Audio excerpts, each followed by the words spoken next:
தாயான எங்கள் தெய்வமே, இந்த புதிய விடியலுக்காக உம்மை போற்றுகின்றோம், புகழுகின்றோம், நன்றி கூறுகின்றோம். லூர்து அன்னையின் பெருவிழாவை மகிழ்ச்சியோடு கொண்டாடும் இந்நாளினை உலக நோயாளிகளின் தினமாகவும் அனுசரிக்கின்றோம். இவ்வுலகோரின் சுவிகார தாயாக இருந்து தம் தெவிட்டாத தாயின்பால் எமக்காக உம்மிடம் பரிந்துரை செய்யும்படி நீர் எமக்கு கொடையாக தந்த அன்னை மரியாளின் பொருட்டு உமக்கு மேலான நன்றி கூறுகின்றோம். தகப்பனே, இன்று மிகச் சிறப்பாக நோயுற்று இருக்கும் மனிதர்களையும், உடல் நலக்குறைவால் சோர்ந்து போயிருக்கும் சகோதர சகோதரிகளையும், பல்வேறு குணப்படுத்த முடியாத நோய்களினால் பீடிக்கப்பட்டு மருத்துவர்களால் கைவிடப்பட்ட நிலையிலே வீடுகளிலும் மருத்துவமனைகளிலும் முடங்கி கிடக்கும் மனிதர்களை உமது குணமாக்கும் கைகளிலே சமர்ப்பிக்கின்றோம்.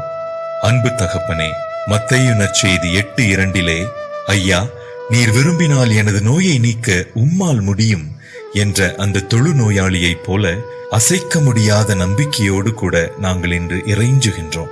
எல்லா மனிதர்களுக்கும் நற்சுகம் தாரும்.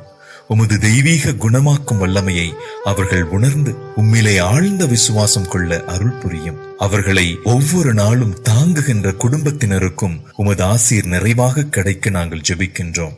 அதே போல இரவு பகல் பாராமல் பிறரன்பு கொண்டவர்களாய் நோயாளிகளின் நல்வாழ்வுக்கு உழைக்கும் மருத்துவர்கள், செவிலியர்களுக்கும் உமது பேராசீரை கைமாறாக தந்தருளும். அவர்களும் நீடூடி வாழ்வார்களாக. இவ்வாறு நாங்கள் குணமடைந்த சமூகமாக வாழ நீரே அருள் புரியும். விண்ணக மருத்துவரே, நீரே எங்கள் மருந்து. வாரும், நற்சுகம் தாரும். ஆமேன்.